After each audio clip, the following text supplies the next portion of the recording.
হে বন্ধুরা, good morning. কেমন আছো তোমরা সবাই? আশা করছি সবাই খুব ভালো আছো, সুস্থ আছো। আমিও ভালো আছি। আজকে আবারও একটা নতুন দিনে নতুন ব্লগে তোমাদের সবাইকে জুইস ওয়ার্ল্ডে স্বাগত জানাচ্ছি। তো চলো বন্ধুরা, আজকে সারাদিন আমার সাথে থেকো। আর সারাদিন কি কি করছি একটু একটু করে তোমাদের সাথে আবারও শেয়ার করব। আশা করছি তোমাদের ভালো লাগবে। আর অবশ্যই ভালো লাগলে লাইক কমেন্ট শেয়ার করে দিও। আর আমার চ্যানেলটিকে সাবস্ক্রাইব করে আমার পাশে অবশ্যই থেকো, প্লিজ থেকো। আর আমি জানি তোমরা থাকবে। তো চলো বন্ধুরা, এখন আমরা একটু বেরোচ্ছি বাইরে মায়ের সাথে। মায়ের একটু কাজ আছে বাইরে। তো কি কাজ সেটা আমি পরেই জানাবো, আগে হয়ে যাক। তো আজকে প্রচণ্ড গরম, কিন্তু তাও দিনের বেলায় যাচ্ছি, কারণ যে কাজটা একটু দিনের বেলায় যেতে হবে। মা বললো বিকেলে গেলে হবে না। তো চলো বন্ধুরা, আমরা বাইরে থেকে হয়ে আসি, তারপর আবার এসে তোমাদের সাথে কথা বলছি। টাটা।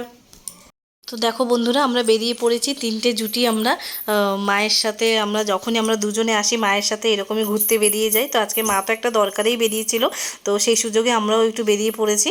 তো অটো করে যাচ্ছি, আর বাইরে ভীষণ আওয়াজ হচ্ছিল বলে তোমাদের সাথে ভয়েস ওভারেই কথা বলছি। বাইরেরটা আর শোনাতে পারলাম না যে আমরা অটোয় বসে কী গল্প করছিলাম।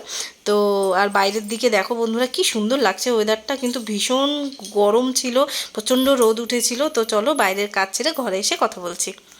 কি করছো? আবার তোমাদের সামনে চলে এলাম। আমরা বাইরে গেছিলাম, তোমাদের বললামই একটা কাজের জন্য। তো কাজটা সেরে আমি আমাদের ঘরের সামনে অটো করে নেমে গেছিলাম মেয়েকে নিয়ে। আর বোন আর মা একটু এগোলো বাজারের দিকে। তো বেরিয়েছিল যখন, ভাবলো যে একটু বাজারের দিক থেকে ঘুরেই আসুক। তো আর আমি নেমে গেলাম, তার কারণ আমার মেয়ের চান হয়নি। তো ওই জন্য হলাম, যদি আমিও ওদের সাথে যাই চলে আসি অনেক দেরি হবে গিয়ে এলে, তখন ওই জন্য আমি আর গেলাম না। তো আমি এসে মেয়েকে চান টান করিয়ে ওকে ঘুম পাড়িয়ে দিয়েছি। ওর রান্নাটাও বসিয়ে দিয়েছি, ওর রান্নাটা হচ্ছে। আর এই একটু আগে মা আর বোন এলো। আর দেখো বোন আমার জন্য কী এনেছে, এই যে দেখতে পাচ্ছ, এটা হচ্ছে উড়িষ্যার ফেমাস মিষ্টি ছানা পোড়া। আর উড়িষ্যার ফেমাস তো বটেই, কিন্তু শুধু ফেমাসের জন্য ভালো লাগে তা না। ছানা পোড়া আমার সবথেকে ফেভারিট মিষ্টি উড়িষ্যার মধ্যে। আমি যখনই আসি মা এনে দেয়, বাবা নিয়ে আসে আমার জন্য। তো বোন আছে, তো বোন জানে যে আমার এই মিষ্টিটা ভালো লাগে, তো ও নিয়ে এসছে আমার জন্য। তো ওই যে ওদিকে দাঁড়িয়ে আছে দেখো, আমার মায়ের সাথে কথা বলছে রান্নাঘরে দাঁড়িয়ে দাঁড়িয়ে। তো যাই হোক, মিষ্টিটা দারুণ খেতে। কোনোদিন সুযোগ হলে তোমাদের আমি খাওয়াবো। আর আমার হাজব্যান্ড যখন এখানে আসে, আমার মা মানে এই মিষ্টিটা এনে রাখবেই।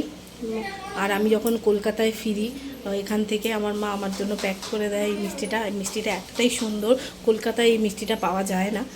আর কলকাতার মিষ্টি কলকাতার মতো, আর এই মিষ্টিটা এখানে। তো যাই হোক, তো ভীষণ পছন্দের আমার একটা মিষ্টি। তো চলো খাই। আর আই উইশ তোমাদেরও খাওয়াতে পারতাম। তো ঠিক আছে, যেদিনকে সুযোগ হবে অবশ্যই খাওয়াবো। তো চলো বন্ধুরা, আবার টুকটাক কাজ সেরে নিই। মা এসে গেছে এবারে। আমাদের দুপুরে রান্না আছে, আজকে বেশি কিছু রান্না করতে হবে না। ভাতে টুকটাক সেদ্ধ টেদ্ধ দেওয়া হয়েছে, কারণ বাবা তো একটু, বাবাকে সেদ্ধ টেদ্ধ মাখামাখি করে দিয়ে দিলেই বাবা খেয়ে নেয়। বাবা অতটা আর খাবারের ঝামেলা রাখে না। বাবার আর শরীরটা খারাপ হওয়ার দিন থেকে বাবা সেরকম কিছু খাচ্ছেও না। তো বাবা বলছিল একটু উচ্ছে সেদ্ধ, আলু সেদ্ধ, ঢ্যাঁড়স সেদ্ধ এইসব দিয়েও খেয়ে নেবে আজকে দুপুরটা। তো বললাম ঠিকই আছে, তো বাবা যা বলছে তাই হোক। বাবার শরীরটা নিয়েই মেন, হালকা ফালকা খেলেই ভালো। তো ওই জন্য ভাতটা বসানো হয়ে গেছে। এবারে ভাতটা হয়ে গেলে আমাদের রান্নাবান্না আজকের মতো সব শেষ হয়ে যাবে। তারপরে এই টুকটুক করে এক একজন করে আমরা চান করে নিই। মায়ের তো হয়ে গেছে, আমি আর বোন চান করব। তো চলো বন্ধুরা, চান টান করে আবার খাওয়ার সময় তোমাদের সাথে আসছি। Tata, bye. তো দেখো বন্ধুরা, মা আর বোন দুজনে মিলে আমাকে যে ঘরের কাছে নামিয়ে দিয়ে গেছিলো, মেয়ে চান টান হয়নি বলে, তো আমাকে নামিয়ে দিয়ে ওরা বাজারের দিকে গেছিলো। আর দেখো মা কি সুন্দর সব রকমের বাজার একটু একটু করে নিয়ে চলে এসছে। আর এত বেলায় যে এত ফ্রেশ বাজার পাবে আমি ভাবতে পারিনি। ভীষণ ভালো এনেছিল মা বাজার থেকে, সবজিগুলো ভীষণ ফ্রেশ লাগছিল। এই যে পাশ থেকে আমার মেয়ে চেঁচাচ্ছে, তোমরা কিছু মনে করো না, বাচ্চা তো, ওকে আর কতটাই বা চুপ করে রাখা যায়। তো যাই হোক বন্ধুরা, ওর আওয়াজটা একটু ইগনোর করে ভিডিওটা ভালো করে দেখো, আশা করছি তোমাদের ভালো লাগবে। আর মা এই সবজিগুলোকে গুছিয়ে রাখছে। আর এদিকে দেখো মুষলধারে বৃষ্টি পড়ছে বন্ধুরা, ভীষণ জোরে। হঠাৎ করেই মানে পুরো কালো হয়ে এসেছিলো আকাশটা, বিদ্যুৎ চমকাচ্ছিল। তারপরে মুষলধারে বৃষ্টি পড়ছে। তাও সত্যি কথা বলতে আমার বৃষ্টির ওয়েদার একদমই ভালো লাগে না। চারিদিকে জল চ্যাপচ্যাপ, আমার একদম ভালো লাগে না বৃষ্টির ওয়েদার। কিন্তু ওটা তো কারোর হাতে নেই, প্রাকৃতিক জিনিস। তো বৃষ্টি পড়ছে তাই জন্য ভাবলাম তোমাদেরকে একটু দেখাই। আর জানেন তো বন্ধুরা, বৃষ্টি পড়লে আমার এক বাড়ির সদস্য মানে আমার কড়ি সোনা ভীষণ ভয় পায়। বিদ্যুৎ চমকালে বৃষ্টি পড়লেও ঘরের এক কোণে ঢুকে যায়।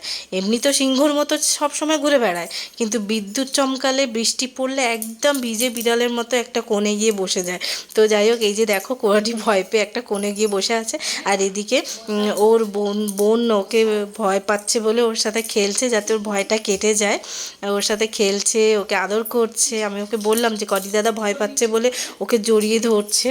তো তোমরা প্রে করো ওর যেন কডি দাদার সাথে এরকমই থাকে, আর কডি যেন সব সময় আমাদের পাশে থাকতে পারে, ওর জন্য প্রে করো। তো ওরা খেলুক, তো এই আনন্দটা নিতে থাকি।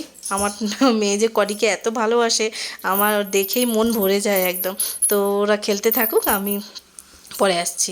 তো এইদিকে দেখো বন্ধুরা, সন্ধে হয়ে গেছে। তো সন্ধেবেলা আমার বোনই চা করে, ও ভীষণ ভালো চা বানায়। তো ওকে চা বানাতে দিয়েছিলাম, বলেছিলাম, তো চা বানাচ্ছে আর ওর বরের সাথে কথা বলতেছিল সেই সময়। তো আমি ভাবলাম পাশ থেকে একটু ভিডিও করে তোমাদেরকে দেখাই। তো চলো চা খেয়ে আসছি। তো এদিকে দেখো রাত হয়ে গেছে বন্ধুরা, আমার মা রুটি করছে। মায়ের হাতে রুটি ভীষণ পছন্দ আমার, ভীষণ নরম নরম রুটি করে আমার মা। তো চলো বন্ধুরা, রুটি হয়ে গেলে আমরা খাওয়া দাওয়া করে আবার তোমাদের সামনে আসছি। তোমরা কে কী করছো আমাকে অবশ্যই জানিও, খাওয়া দাওয়া হয়েছে কিনা আমাকে জানিও। তো চলো বন্ধুরা, আজকের মতো এই পর্যন্তই। আমাদের খাওয়া দাওয়া সব শেষ হয়ে গেছে, তোমাদের দেখালামই। মা তখন রুটি করছিল, তো তারপরে আমরা খাওয়া দাওয়া করে নিয়েছি, মেয়েকেও খাইয়ে দিয়েছিলাম তার আগে। তো আজকের মতো সমস্ত কাজ শেষ, এবারে খালি বিছানা করে শুতে যাব, মেয়েকে ঘুম পাড়াবো। মেয়ে ওই ঘরে মার বাবার সাথে একটু খেলছে। তো আমি ভাবলাম ভিডিওটা এখানেই শেষ করি, তোমাদের সাথে আবার কালকে দেখা হবে আবার একটা নতুন ভিডিও নতুন দিনে। তো আজকে সারাদিন কেমন লাগলো তোমাদের আমাকে অবশ্যই জানিও। ভালো লাগলে লাইক কমেন্ট শেয়ার করে দিও, সাবস্ক্রাইব করে আমার চ্যানেলটিকে আমার পাশে থেকো। আর আশা করছি ভালো লাগবে। তো চলো বন্ধুরা, আজকে এই পর্যন্তই, আবার দেখা হবে কালকে। তোমরা সবাই ভালো থেকো। গুড নাইট, শুভরাত্রি, টাটা।